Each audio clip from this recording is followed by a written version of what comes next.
Shin was a deadbeat who was reincarnated in another world and trained by a wizard as an SS rank magician. However, in hopes of living a normal life, he enrolls in a magic academy, but just ends up clapping everyone instead. It all started when he reincarnated as a boy to the family of Merlin and Melita, who took him as their grandson, while Merlin taught him magic. Shin learned them very quickly and began going on dangerous hunting that made Melita worry that he was still too young for this. But Shin reminded her that he was the main character of this story. One day, Merlin took him for his first demon hunting, and after giving him a prep lecture, Merlin said they now had to find their first demon, surprising Shin, who asked how they were going to do that. Merlin got into demonstration immediately, and after showing him, he said this needed some level of mastery to pull off. But little bro immediately activated his and spread his magic power across the entire region, mogging Merlin. Merlin became shocked because he never expected he would get it on his first try. Shin felt an ominous energy deep in the forest and notified Merlin about it, so they rushed over to the location immediately.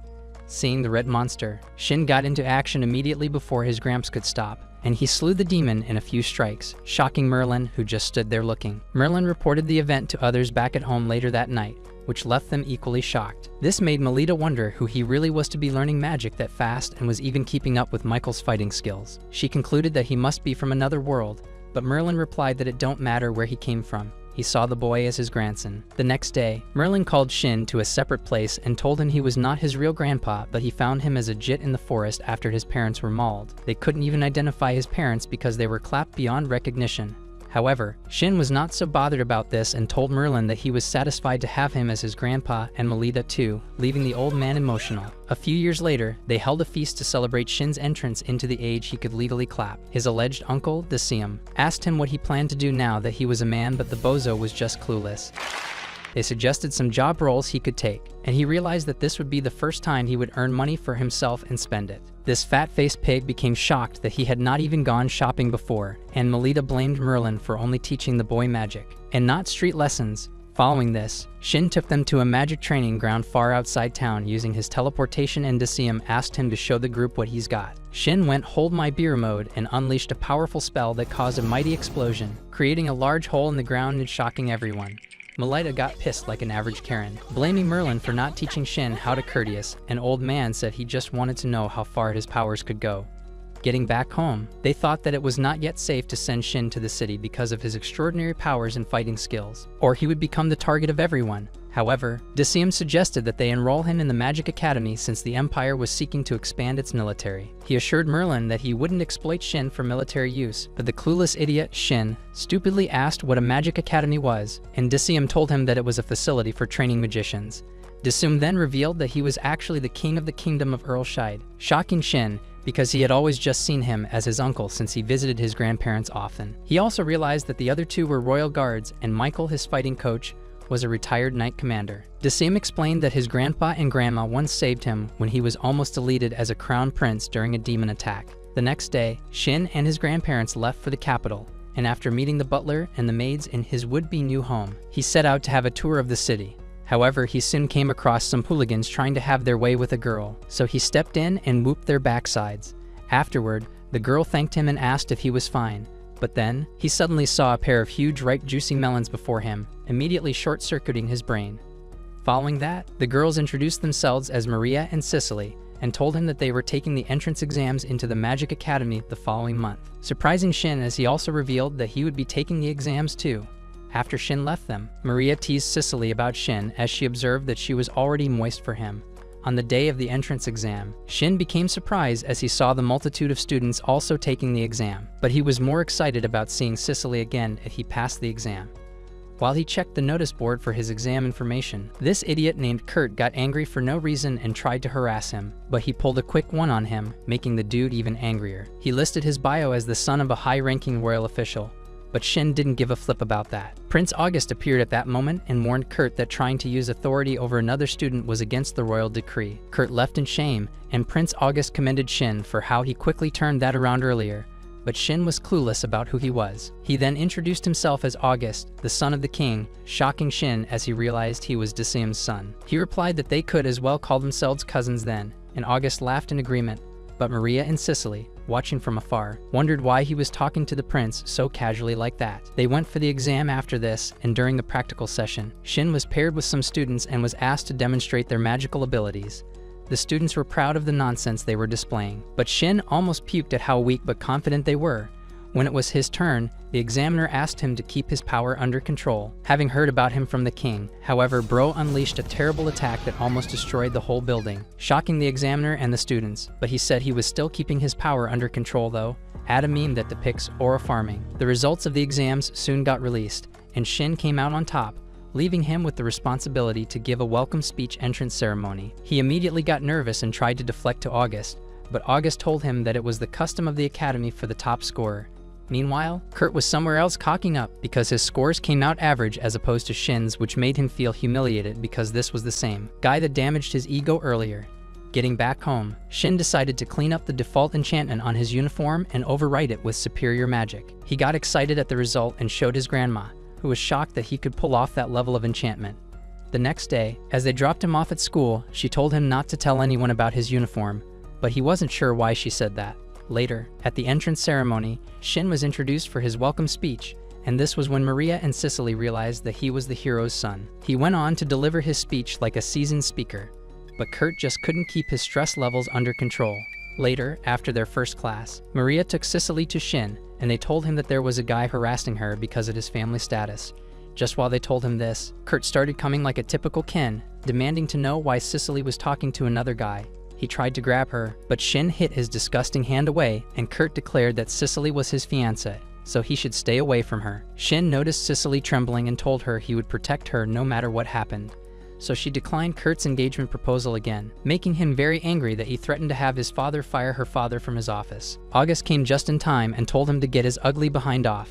Following that, Shin introduced them and two other classmates to his grandparents, and they were all starstruck because they were standing before the famous hero and guru. Several minutes later, Shin told Merlin and Melita his plan to overwrite the enchantment on Cicely's uniform, but hearing this, Melita switched to detective mode and started interrogating whom she had earlier found suspicious. She asked her if she was worthy of accepting the gift Shin wanted to give her, since her uniform, with Shin's magic, would become a national treasure-grade protective gear. Hearing this, Cicely began to cry as she said she had taken advantage of Shin's kindness, and so she wasn't worthy.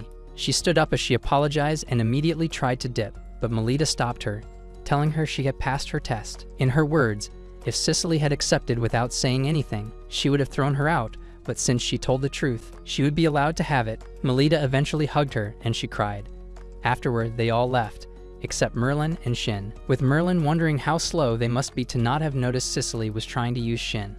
Later, Shin overwrote the enchantment on Cicely's uniform, but they were all shocked at how this was even possible by a fellow student like themselves. The king, who had now arrived by this time, told Shin they needed to keep this a secret, or it could cause chaos in the empire, as everyone might want to have him for themselves. He later also overwrote the enchantments on the uniforms of the others, except only Maria, who said she'd pass on this. Afterward, he took them to his real home deep in the forest using the teleportation magic, and they realized that he was just using them to aura farm while calling them weak and useless in 1,000 different ways. Only language you speak is failure! The next day at school, the homeroom teacher took them on a tour around the school, and afterward, Alice suddenly asked Shin what study group he would be joining, and he replied that he had not thought of one yet. August cut in at this moment and suggested that, since none of the study groups would be a challenge, why not create his own, shocking him. However, the teacher loved this idea and even offered to be their advisor, which they all liked, not giving Shin the chance to even say if he wanted to or not. They suggested even more ideas on what the study group would be about, which was already making Shin frustrated because he didn't have a say in this matter. One of them finally came up with a name, the Ultimate Magic Study Group, and they all bought it immediately. Oh, hell no! Meanwhile, that night in the palace, the king was shocked at the increase in demon appearances around the kingdom. His subordinate, Gaster, speculated that based on the happenings, it must be that the demons were artificially induced. But the king thought this was ridiculous. There was no freaking way the increase in demons could be man-made. The old fatso said that these were unusual circumstances, and they need to investigate it immediately. So the king gave the order to enlist the Demon Hunters Society and thoroughly find out what was going on.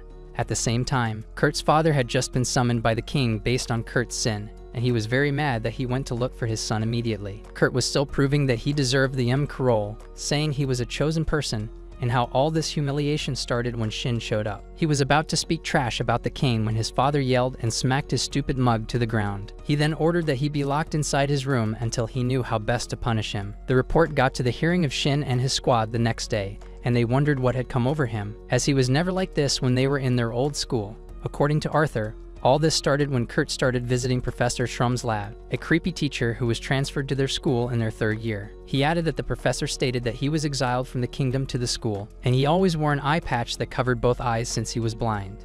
However, he took an interest in students with decent magic and invited them to his lab, but they declined his invitations when they noticed something was shady about him, except for Kurt, of course. Meanwhile, Kurt's mom visited Shrum, distressed about her son, and begged him to come help talk sense into him. But when Dude visited Kurt, he went to remove the remaining sense by casting a demon spell on him that instantly turned him into a demonoid. At the academy, Shin got talking with August, who told him that he need not necessarily walk Maria and Cicely to school anymore since the threat, Kurt, had been taken away. Cicely became sad hearing this, but Shin said there was no problem walking them to school though, since they were living in the same direction anyway. Cicely jumped for joy as she heard this, and they all teased her for wanting to hop on his meat so badly. Yeah, boy. August affirmed that Shin might just continue walking them since those chicks were hot and were bound to attract thirsty mofos. However, Shin replied that his magic search would detect it if they were ever in danger. The group was surprised to hear that because that sounded like the calculus level magic, but Shin explained that demons had a different aura from usual, and he could feel it if they were directing their ill at something. These dudes still didn't understand Jack from what he was talking, so he asked them if they had hunted demons before, to which they said no. He took the opportunity to mock them as usual, revealing that he had started hunting demons since he was immature and even isekai'd a demon bear at a point, shocking them. Later that afternoon, on their way to their next class, Shin suddenly sensed a nil intent directed at them and wondered where it was coming from. He suddenly saw Kurt, who immediately unleashed a massive inferno at them, but Shin quickly stepped in with a magic barrier, sustaining some burns while at it, but his body healed instantly.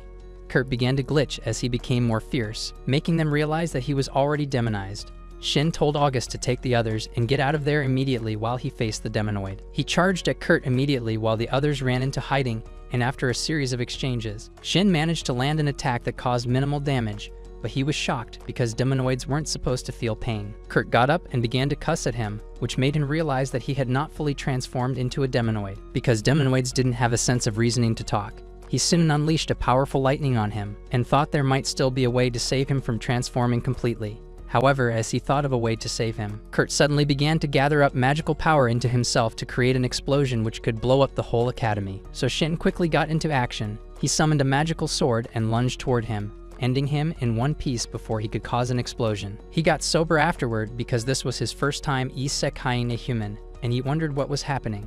His friends joined him, surprised that he defeated a demonoid. Meanwhile, Shrum was watching from a rooftop, and he considered his experiment successful, but he became interested in who Shin really was. At the same time, while thinking about what just happened, August walked up to him to ask what he was worried about, and he suddenly asked if it was that easy to become a demonoid. August immediately realized that something was off because, from history, only top-tier magicians could get so caught in their magic and become demonoids. Meanwhile, Kurt had just been accepted into the academy, and there was no way he was capable of that. This made Shin speculate that it must have been artificially induced, shocking them. He added that his grandpa once told him that demonoids lack their sense of reasoning, but for Kurt, it was quite different because he could still talk, and also he was pretty weak, surprising them. He then concluded that Kurt might have been used in some kind of human experimentation. Afterward, they were called to the palace, and getting there, the king thanked him for eliminating the demonoid, and for this he said Shin would receive the First Order Merit Award, shocking him.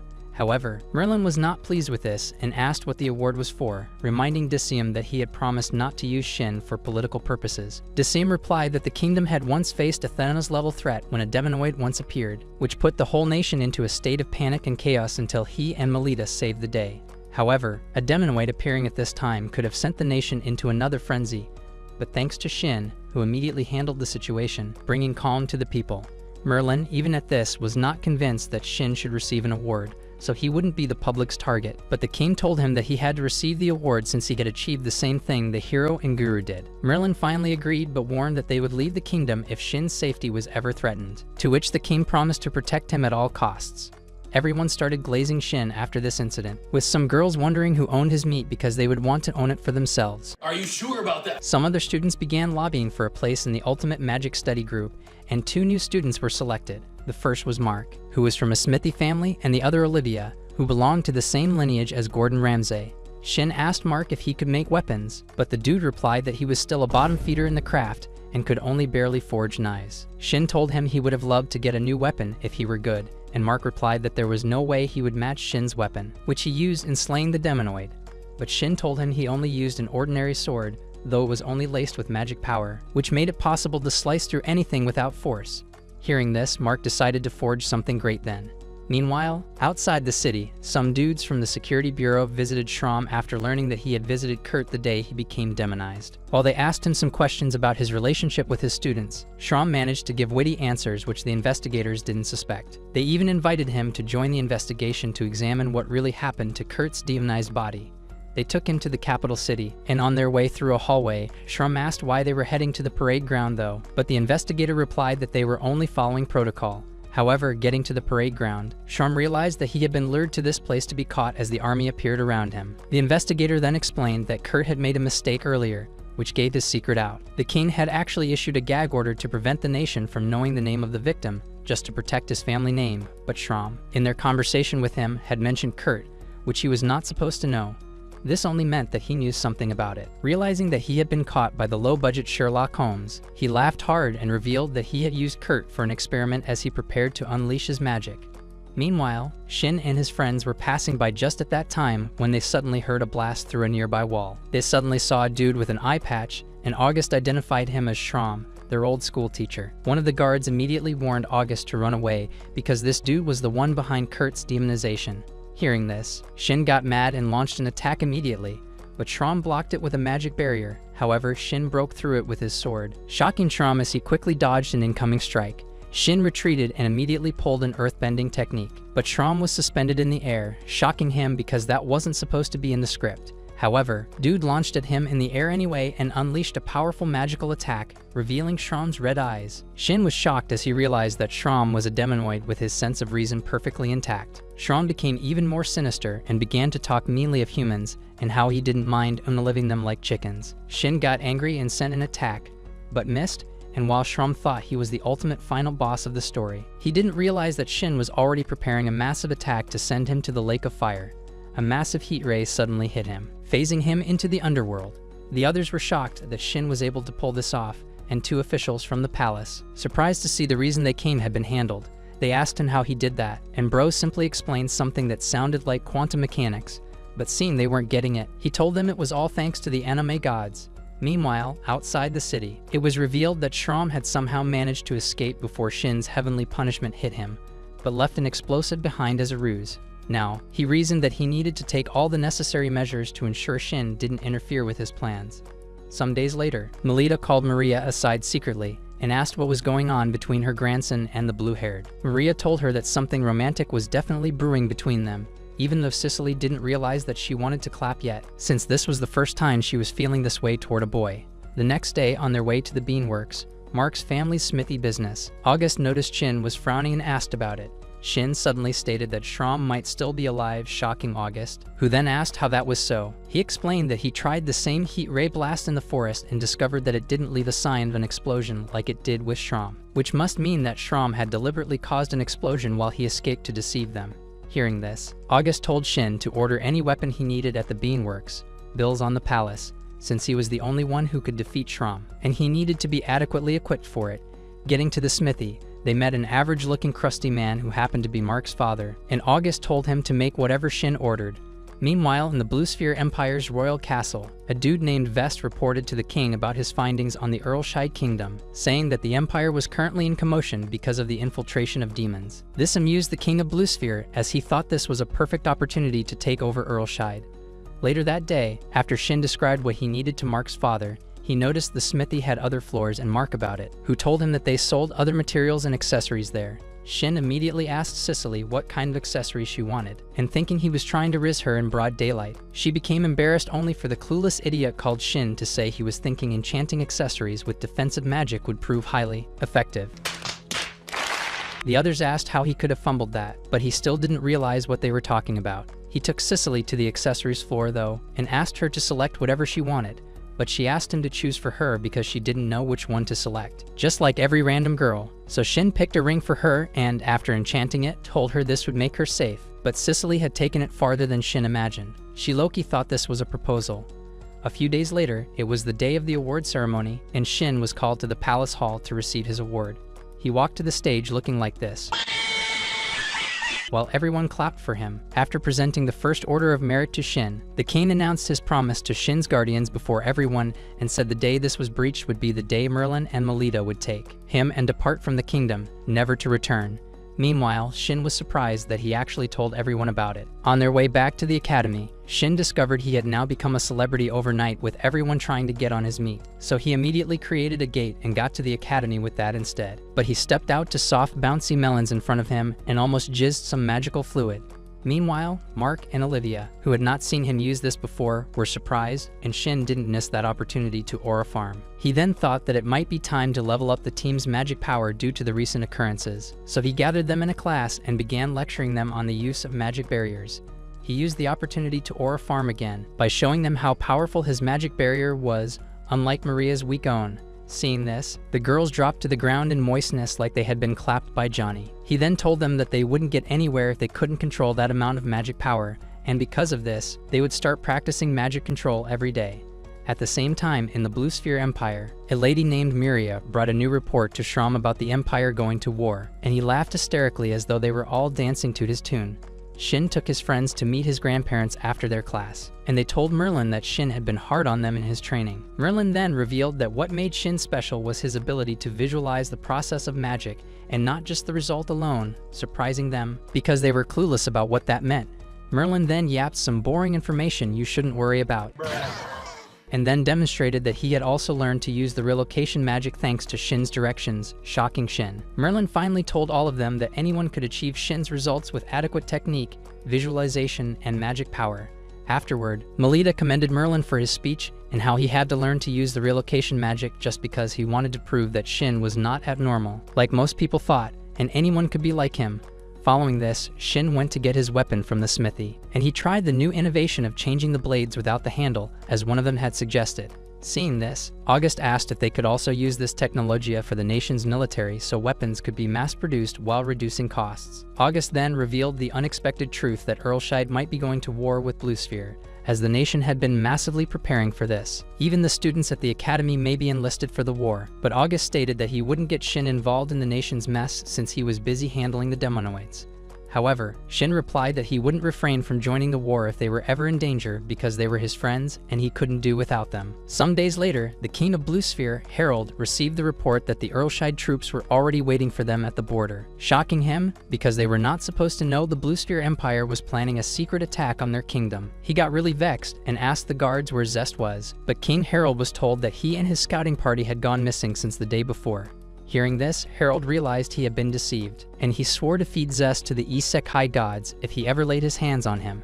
Just then, another report came in that the imperial capital was already under the siege of demons, shocking him, and he commanded them to retreat immediately to protect the capital from being taken over by the demons. Meanwhile, in the camp of the Earlshide army, these two commanders were planning how to pursue the Blue Sphere army as they retreated till they wiped them out.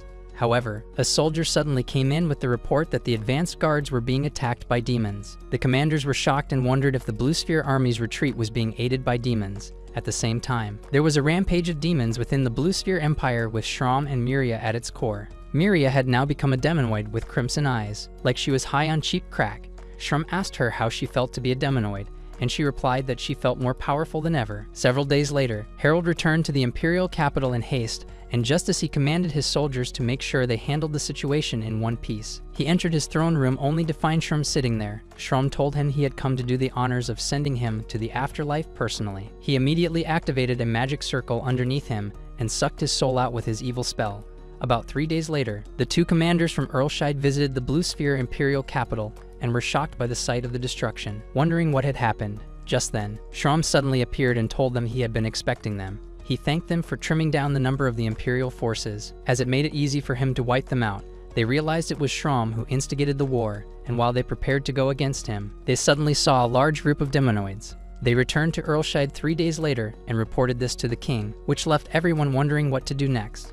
The next day at school, the homeroom teacher declared that, concerning the ongoing situation, the Magic Academy students also have to join the battle in protecting the Empire against Shrom. After the class, Shin noticed his friends were not that pleased with the development and asked them about it. They told him about the long-lasting beef and competition between the two academies, as each one thought they were better than the other. Shin tried to calm them down by telling them they ought to compliment one another, but they replied that he could say that because he was both good at magic and swordsmanship. They then asked who taught him swordsmanship, and when he told them it was Michael, they almost melted. Shin was taught magic by the hero, item enchantment by the guru, and swordsmanship by the sword saint.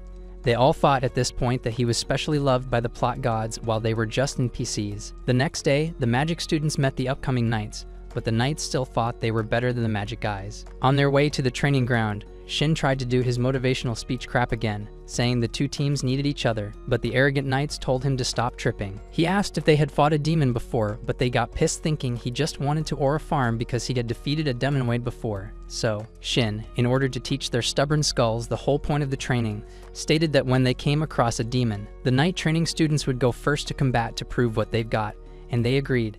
Getting deep into the forest, Shin suddenly sensed a demon close by and immediately alerted the knights. A demonized boar soon appeared, and the knights got into their fighting stance. How the monster used their behinds to wipe the floor and was almost sending two of them to the shadow realm, when Shin quickly unsheathed his sword and attacked the boar, harvesting its head in one blow. The knights were shocked, and, learning their lessons, they apologized for being jerks all along. Cicely came to heal their wounds with her healing spell, and the guys immediately fell head over heels for her, seeing how heavy her milkages were, making Shin jealous.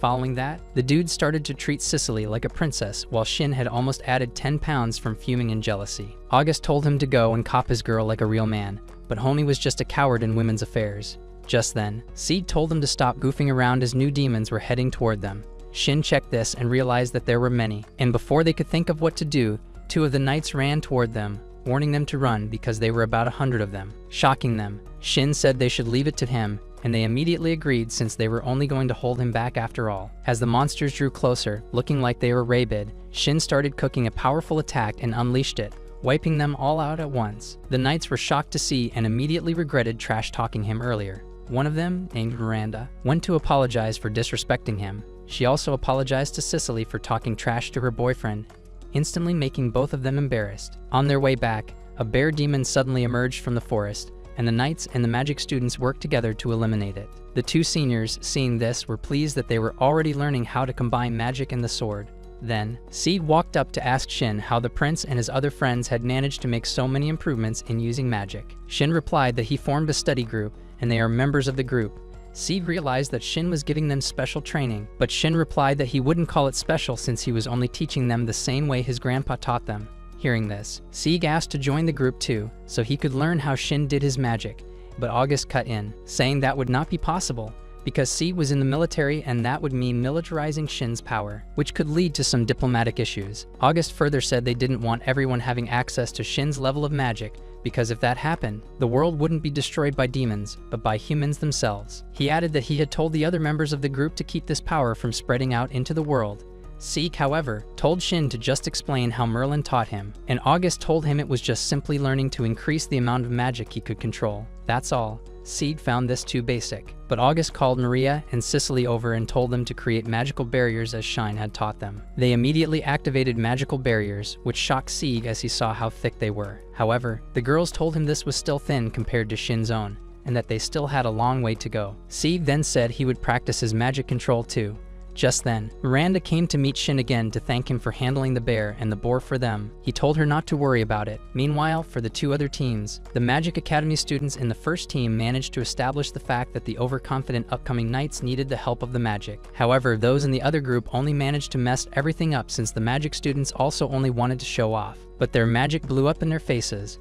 Following that, Shin felt down, and noticing this, one of them asked what was wrong. August then broke the tea that for those who were in the Ultimate Study Magic group would be placed under national supervision after their graduation, and might be required to join a special unit directly under him.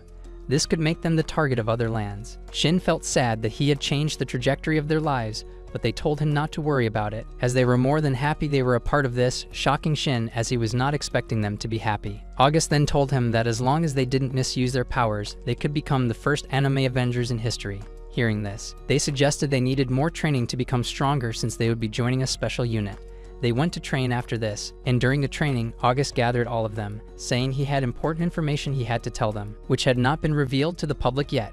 They were surprised he wanted to reveal the state secret to them, but he told them that they were no longer part of the general population since they would become an important part of the Empire's forces once the war with the Demonoids began. August then went on to reveal that the Demonoids had been causing a disaster, and at this point, the nations must join forces or they won't be able to stand against them. Then August dropped the main T, saying the Demonoids were increasing in number each time they attacked, which meant they must be turning their victims into Demonoids like themselves, shocking Shin and others. Due to the development, Shin suggested they have a training camp so they could get stronger in preparing for the impending battle. Back at home, Shin told his grandparents about this, and his Karen of a grandma yelled at him for wanting to gather boys and girls of age under the same roof. She then said she would be coming along too to keep an eye on them, and hearing this, Merlin said he would also go if Melita was going. The next day, they set out for the camping location, Sicily's hometown, and on their way, they sensed some medium-sized demons and turned it into a sport for who Eastek hide the most demons. This amused Merlin because they were all getting stronger, but Melita thought they were doing something terrible to other people's yungeons. They finally reached Sicily's hometown that night, and they were warmly welcomed by her family. Following that, Merlin and the boys got in the hot spring, and while they aired their balls in the hot water, he began to appreciate them for being Shin's friends, because that dude was a lonely bozo with no social skills. However, August, ever the humble guy, said meeting Shin made him comfortable because this was the first time he had a friend who treated him like an equal. The other guys also mentioned how great Shin was to have become friends with lowly idiots like themselves. Hearing this, Shin turned to his grandpa and thanked him for raising and training him, as he wouldn't have become the man he was now if not for him. Merlin immediately got teary, but while the guys were having a confession time, the ladies were talking about melon sizes and stuff. Women. Things soon get really cultured as they squeeze one another's plots. The training camp began fully the next day, and seeing their rapid improvements, Melita commented that they might put the Imperial Magic Division out of business. But Shin said there was still a long way to go, as combating the Demonoids would be a major fight, and even he had to level up his magic. Hearing this, they all got scared and dipped.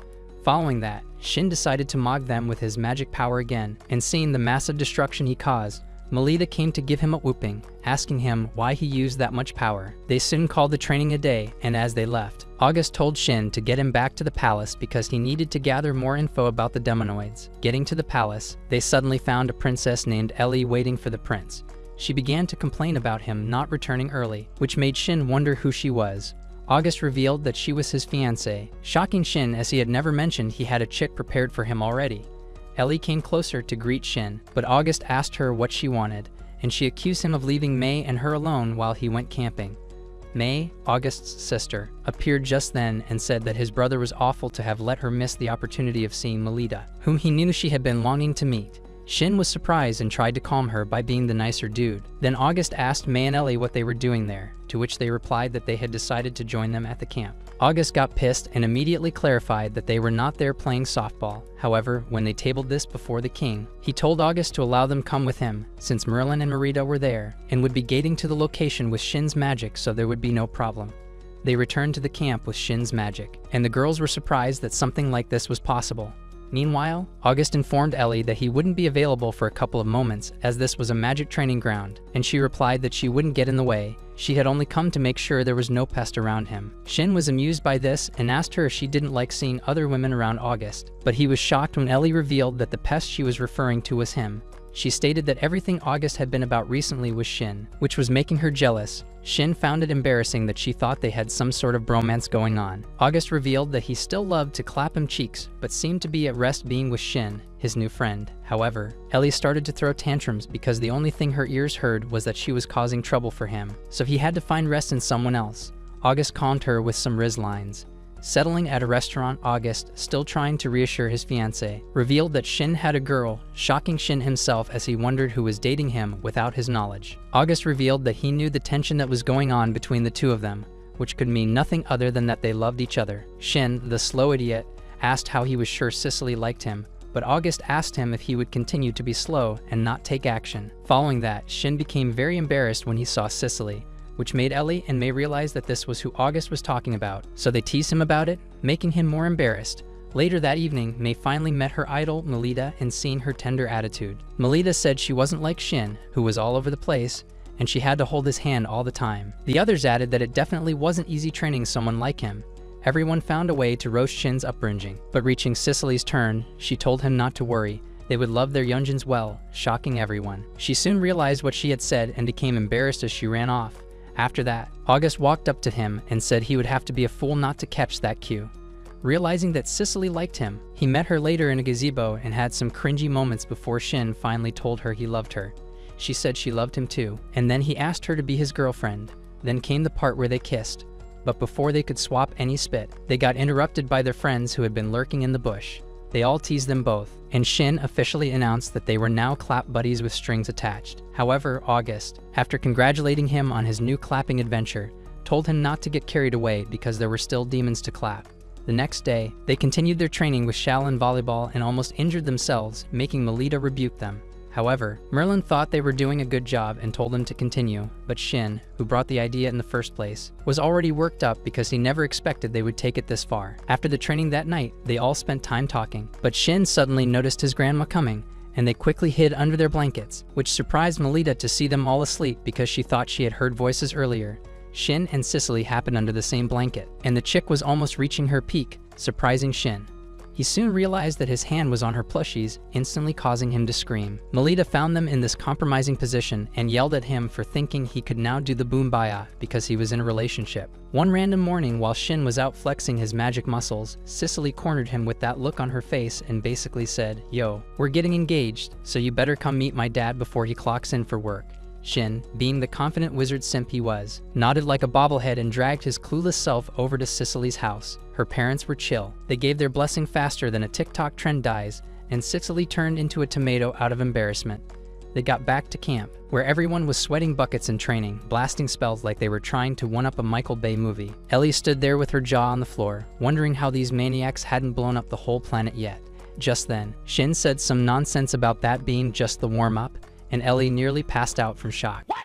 Grandpa popped in to roast Ellie and May about wanting to watch, and then he told them to try magic themselves. Ellie noped out faster than a bad Tinder date, but May got hyped and actually pulled it off, making Grandpa nearly cry tears of pride. Meanwhile, over in the Empire's capital, everything looked like Fallout 76. Buildings reduced to sad piles of rubble and despair hanging in the air thicker than expired milk. Shram basically asked Miria for the tea on how screwed the Empire was. When she told him everyone was starving and miserable, Shram looked ready to start a dance party, saying his evil plan was right on schedule.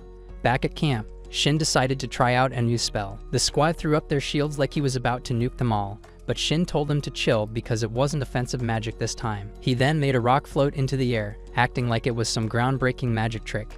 The gang still freaked out and called him amazing, even though their brains clearly short-circuited trying to understand anything he explained. Then Shin flexed harder, cast the spell on himself, and started flying around like an overpowered Harry Potter, leaving everyone speechless. August just shook his head and told Shin he would stop amazing him, while Cicely simped hard, calling Shin incredible for the millionth time. Later that day, Shin and Cicely did the whole engagement announcement round 2 with the grandparents, and the old folks decided to air out Shin's origin story.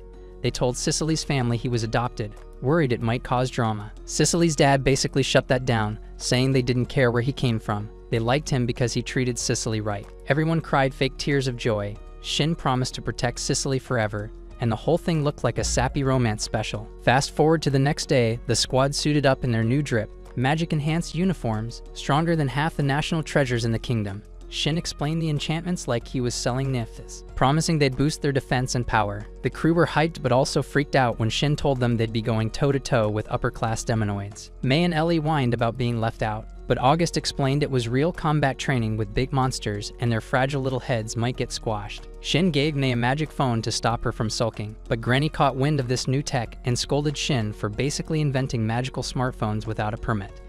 Ignoring the scolding, Shin led the team out, and Cicely got instant goosebumps sensing a massive cursed lion lurking nearby. Shin split the group and sent the first wave to yeet the monster out of existence, which they did with one attack so strong the poor beast called his attack a prank. The squad went full anime montage mode, nuking every cursed creature in sight like they were on a mission for demon genocide. August patted Shin on the back and teased him about the engagement party, while Shin just grinned like a goober. Finally, the day came. Shin looked clean in his suit, Cicely wore her dress, and her mom escorted them into the engagement ceremony while everyone cheered like they just got free iPhones. Even the king showed up to clap and nod approvingly. Later, the whole squad finally figured out how to float like they were auditioning for a budget Harry Potter remake. They were having the time of their lives pretending to be airborne when everyone discovered that Shin had been basically carrying their useless selves with levitation magic while they flapped around with wind spells. Shin was out here feeling proud that these clowns had mastered flying when he was doing all the heavy lifting. Mei started whining about wanting to zoom around the sky too. Then Shin whipped out some knockoff walkie-talkie device to call these flying disasters back down to Earth. His friends were glazing this basic communication tool, claiming it would be perfect for the prince's coronation ceremony because apparently they'd never heard of a microphone before. The scene switched to the Demonoid's haunted mansion where Shram was getting updates that made his day. His assistant dropped the tea that the last city had officially eaten dirt and every town and village in the Imperial region was now a ghost town. She mentioned how Zest's demon squad had been playing highway robbery with the caravans, cutting off all the food supplies like they were running some twisted meal prep service. This assistant was low-key having second thoughts about her boss's methods, wondering why Shram was going full supervillain mode when all these innocent people were getting caught in the crossfire. They rolled up to the throne room where Shram decided to give his followers a motivational speech that would make a pyramid scheme jealous. He told his crew that thanks to their hard work, they had successfully turned the empire into a dumpster fire, which was apparently their biggest win yet. His followers started cheering like they just won the lottery and were kissing his feet with praise. Then this man hit them with the plot twist of the century, asking what they should do next since his original goal of destroying the empire was complete and he was basically unemployed now. His followers looked like their brains had blue screen and suggested they should keep the momentum going by invading neighboring lands. Shram responded like a bored Yunjin, asking why they wanted to do something as basic as that. They pitched the idea of starting their own cursed monster kingdom with their massive army, but Shram shut them down faster than a Wi-Fi connection during a storm, telling them they could chase their dreams but not to drag him into their delusions. One follower got salty and said he'd do it himself, and Shram basically told him he should have had that energy from the beginning, and that he couldn't care less about their choices. After Shram gave the remaining group permission to do whatever they wanted because he was apparently running a democracy now, a large chunk of his army dipped. His deputy asked if he was really cool with letting all these people bounce, and Shram confirmed he was completely unbothered since he'd already achieved his main character moment of bringing down the Empire. Myriad decided to get nosy and asked why he had such an intense beef with the Empire, especially since she'd heard he used to be a duke who was one step away from becoming emperor. Shram realized he'd never spilled this tragic backstory and figured it was story time. He revealed that way back when his name was Oliveira. About 2 years ago, he was living his best life as a wholesome farming enthusiast.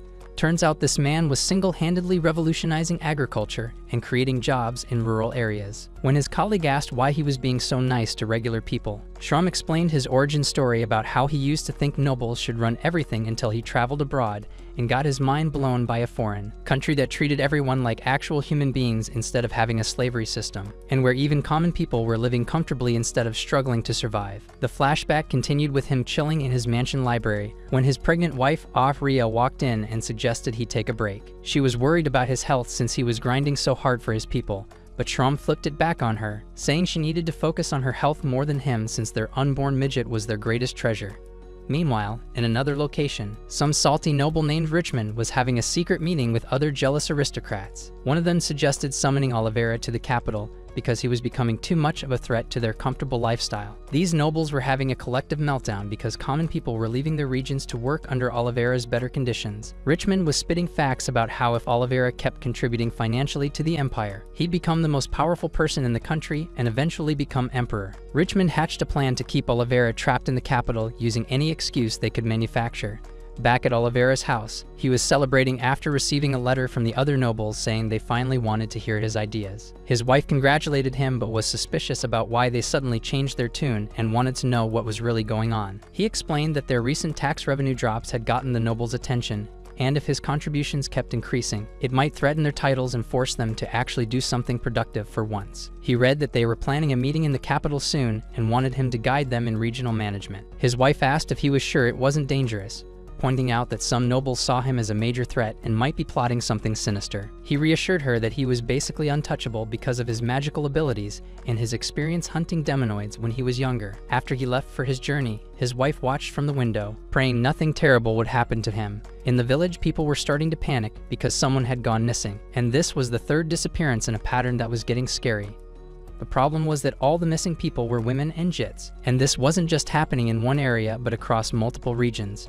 Right on cue, a group of military police from the capital showed up and started interrogating the villagers about the recent kidnappings. When the villagers confirmed that kidnappings had indeed been happening, the officers pretended to be shocked but told them to keep their voices down while revealing they had intel that the kidnapped people were being sold as slaves. This was all part of Richmond's master plan to frame Oliveira by kidnapping women and younglings from the village and pinning it on him, then sending police to make accusations while Oliveira wasn't there to defend himself. The villagers bought into the lie completely.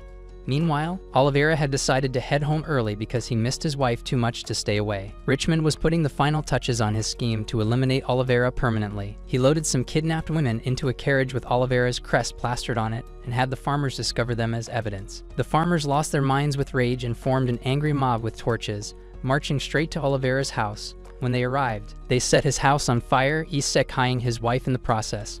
Oliveira returned to his burning home and was devastated by what he found. He discovered his wife's body and broke down crying, asking the people around him if this was his reward for treating them well, to have them murder his wife and unborn rat. The farmers responded that he had kidnapped the village women, and that's when Oliveira realized the whole thing was an elaborate setup designed to destroy him. His grief transformed into pure rage as he swore to annihilate the kingdom and everyone in it. He unleashed a devastating spell that sent all the villagers to meet their maker in seconds. That was Shram's tragic villain origin story. The scene returned to Zest, who was feeling depressed because Shram had lost his purpose in life and had nothing left to motivate him. Zest ordered someone nearby to gather the demonoids that had abandoned them and maintain their strength for whatever came next. The action shifted to the kingdom, where the king was officially crowning August as the new crown prince in what should have been a celebration. But naturally, a knight burst through the doors like he was announcing the apocalypse, shouting that a cursed beast army was approaching their location. Fear spread through everyone present faster than gossip in a high school hallway, but August stepped up and spoke loudly to assure everyone he could handle the situation like the main character he was trying to be. He told the crowd that they had specialized teams trained to fight demonoids under Shin, who was the grandson of the two legendary heroes and had earned the title of Demon Slayer. Shin delivered a motivational speech to calm the panicking crowd, telling them not to be afraid because nothing could harm them on his watch. The crowd started cheering for Shin with pure excitement, completely forgetting their previous terror. Shin decided this was the perfect moment to name his team the Ultimate Magicians. Then Shin decided to flex on the entire crowd by casting flight magic on all his friends, turning them into a budget Air Force squadron soaring through the sky. When the crowd witnessed this aerial circus act, they lost their collective minds with excitement, suddenly feeling like they had VIP protection from these discount Avengers. The scene shifted to the cursed beast army approaching the castle. The people and guards standing on the castle walls took one look at this massive army and probably started updating their wills. The commander started barking orders for everyone to get into defensive positions while sending one soldier to span the kingdom of Earlsade with desperate so's messages. Unfortunately, reinforcements were going to take their sweet time arriving. Meanwhile, Shin was flying around with his squad, having a conversation with August, where he was throwing a tantrum about the group name situation. He was big mad that when put on the spot to name their team, his brain had completely failed him, and he blurted out something embarrassing that was now spreading across the entire kingdom like a bad meme. One of his friends tried to cheer him up by pointing out they were almost at the border, and that while a carriage trip would have taken them days, they'd made it in just a few hours thanks to their flying abilities.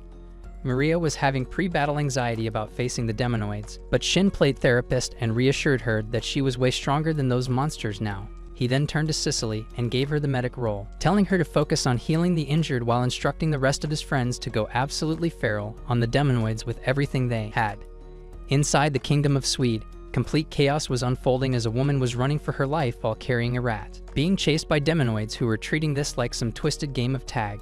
But they surrounded her like they were planning the world's most horrifying group hug. The girl with her was absolutely terrified and started crying. That's when Shin and one of his friends swooped in, sending one of the beasts flying for several meters. The beast buddy got absolutely pressed and started yelling about how Shin had no idea what he'd just done and that he wouldn't get away with it. This monster pulled out his weapon and started trash talking, saying a mere human couldn't do anything to demonoids. Completely unaware he was about to get reality checked, he was gearing up to use his magic against Shin, but when he saw the absolutely ridiculous amount of power Shin was gathering, he probably started regretting his life choices before Shin sent him to meet his ancestors. Shin decided to add insult to injury by mocking the defeated cursed beast. He then checked on the woman and her mini, asking if they were okay and needed help.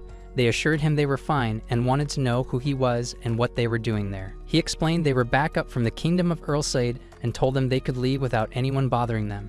After they departed, Shin looked around at the destruction in the city and got absolutely furious at whoever was responsible for this mess, the scene switched to August, who had found himself a dramatic high vantage point to address the citizens of the Sweet Kingdom like he was running for political office. He introduced himself as Crown Prince August of the Earlside Kingdom and declared that they'd arrived with enough power to protect everyone. He told the people they could finally feel safe because his crew would team up with the royal guards to drive the Demonoids out of the city like unwanted party crashers.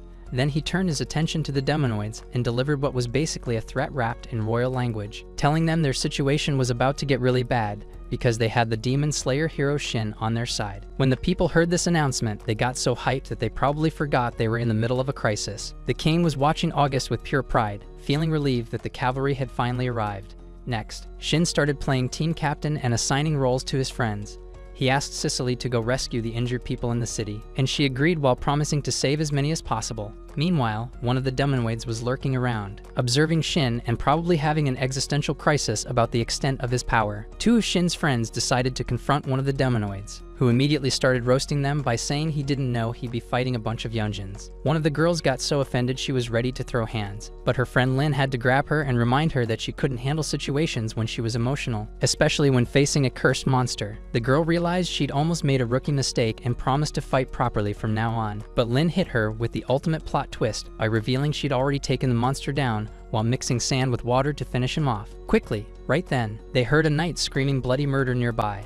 When they investigated, they found one of the Demonoids torturing the poor guy. But the two girls quickly intervened and eliminated the monster faster than you could say girl power. Then two more headed off to face additional Demonoids and also defeated them without breaking a sweat. The action shifted to some demons heading toward the hospital, where Cicely was playing field medic for the wounded, planning to turn the place into a massacre site. But Shin had seen this coming from a mile away and had already stationed two of his friends to guard the hospital with their lives. They managed to defeat the demons easily, proving that Shin's strategic planning was just as overpowered as his magic. Meanwhile, Shin was out there being an absolute menace, holding back the Demonoids and eliminating them left and right without letting a single one escape. None of them could do anything against him, and they were probably wondering if they accidentally picked a fight with a final boss. The Demonoid who'd been observing Shin was having a complete meltdown at witnessing his ridiculous power levels and had absolutely no idea how to deal with someone this broken. None of them could even attempt to fight him because Shin's magical energy was off the charts. Meanwhile, August and Maria, who were tag teaming one of the demon judges and trying to interrogate him for information, but he was being completely uncooperative. Maria tried to land a quick attack, but it was basically useless. The Demonoid fought back against Maria, but her shield managed to protect her from getting turned into paste. This made Maria absolutely furious, so she attacked with everything she had, but the monster dodged it. August looked at Maria, and they had one of those silent communication moments before deciding to coordinate their attacks. They started launching synchronized strikes that broke through the magical barrier around the monster. Just as the creature was about to say something important, he discovered his heart had been pierced from behind, making him realize he'd been outplayed completely. At this point, King Swede was finally able to breathe a little easier and commented that it looked like the battle was wrapping up. The perspective shifted to Zest, who was watching the entire battle from a safe distance like he was binge-watching an action movie, and admitted that he needed to completely reconsider his strategy after witnessing Shin's absolutely ridiculous power level. Zest decided the smart move was to gather all the Demonoids and retreat before things got worse, but Miria apparently didn't get the memo about strategic withdrawal because she wanted to throw hands with Shin. She suddenly knelt at the gate in front of her and shoved it aside like it was made of paper, declaring that she wanted to see what these humans could do against her, clearly not having learned anything from watching her allies get demolished. The scene returned to Cicely, who was playing real-life medic in the middle of this war zone, treating what felt like half the kingdom's injured population, but somehow managing to heal them all.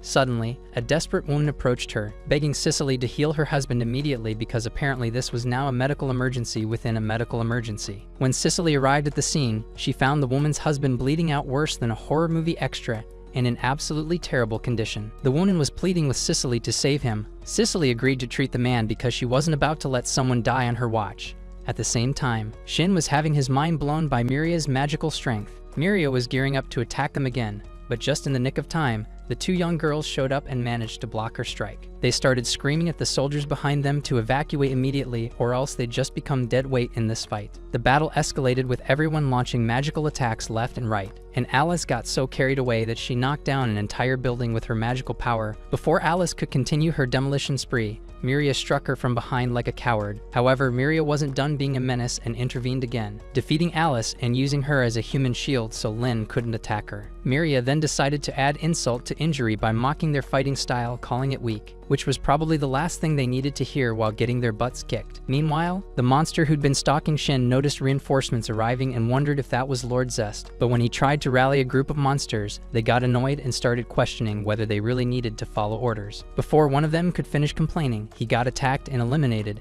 and the culprit was Shin, who apparently had zero patience for monster politics. The rest of the group tried to escape from Shin and bolted out of the city faster than people leaving a bad movie. But Shin was absolutely determined and kept attacking them even while they were running, managing to take down most of them. However, a small number managed to escape, and just as he was about to finish them off, he noticed a powerful attack happening inside the city and realized he needed to get back there immediately. At that moment, Miria still had Alice trapped while two of their friends tried to help after watching this disaster unfold from a distance. When they decided to intervene, Miria easily defeated them, proving that good intentions don't always translate to good results. She was about to finish them all off when she saw Shin standing in front of her, ordering her to stop immediately with the authority of someone who was absolutely done with her nonsense. When Shin saw his friends lying on the ground injured, he got so angry he probably started seeing red and wanted to send Miria to meet her maker immediately. Lynn woke up from her unconscious state and warned Shin to be careful because this girl wasn't some amateur when it came to magic. He reassured Lynn by telling her not to worry since he wasn't a novice either, then told Yuri to take care of the others while he handled the main threat.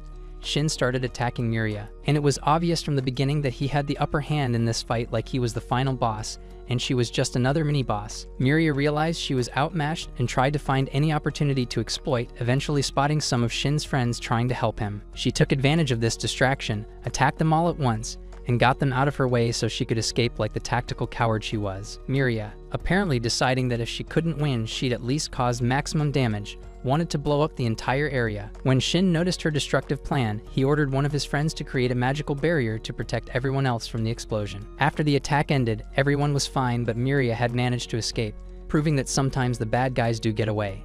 After everything was over, they had a post-battle discussion about Miria, agreeing that she was genuinely strong and possibly a former soldier or even a hunter, making them wonder what the actual purpose of this attack had been in the first place.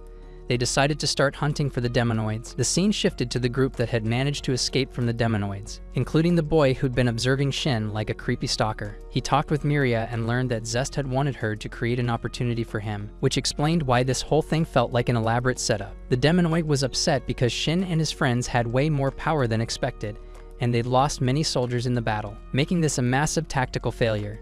At that moment, everyone noticed that Shram had been watching everything from above, observing the entire situation from the beginning. Shin and August then went to check on the injured people, where they found Cicely still struggling to heal the woman's husband despite trying her absolute hardest. When she realized there was nothing more she could do, she started crying and apologized to the woman, admitting that she couldn't help him and that healing magic couldn't cure everything, which was probably the worst thing to hear in that moment. That's when Shin appeared and told Cicely she wouldn't be able to help the man and that she should let him handle it. When Shin started healing the man, he was surprised that the guy was still alive thanks to Cicely's healing magic keeping him stable. After working on him for a while, he managed to heal all the man's wounds and stabilize his breathing. When the man's wife heard this news, she was absolutely overjoyed and thanked Shin for what he'd done for her husband, probably feeling like she'd witnessed a miracle. After some time, Shin and his group went to meet with the King of Sweden for what was basically a diplomatic debriefing session. August asked the king about something that was bothering him regarding the demonoid attack, pointing out that some of the demonoids had been present during the Empire's attack, but then disappeared immediately afterward. August suspected this attack had been a distraction, but there hadn't been any other attacks anywhere else, which made the whole thing confusing. He then told the king he wanted to form an alliance between their two countries and create a unified fighting front, and the king agreed to discuss this further. Shin and his friends then returned to their kingdom and received a hero's welcome from the people and guards. August had a conversation with his father and told him he had a report about the incident that needed to be shared. After they settled in the main room, the king understood that Sweden had accepted their alliance offer. August asked his father to let him be their special envoy to other countries, arguing that as a prince and member of the allied forces, it would be easy for him to sit at the negotiation table, and his father agreed to this plan. Shin then talked to his grandparents, who told him he also needed to go with August to see the world freely, probably thinking this would be good experience for him. The scene shifted to the Monster Kingdom, where Shram was talking to Zest and the rest of his allies, asking them if he hadn't warned them before to leave Shin alone. They apologized for what they'd done, admitting they'd completely messed up, but he responded by asking why they were apologizing since he'd wanted them to do this from the start, revealing this had all been part of his master plan. Finally, they showed the king bidding farewell to August and Shin as they also said goodbye to their grandparents before embarking on their diplomatic mission. After they finished their goodbyes, August told Shin it was time to go, and Shin used his flying magic to take them into the sky immediately, looking forward to whatever adventures awaited them. If you enjoyed this recap, smash the like button and comment clap in the comments section. Also, subscribe to the channel if you're yet to for more action plot-filled adventures. If you want another anime recap like this, watch this video right here.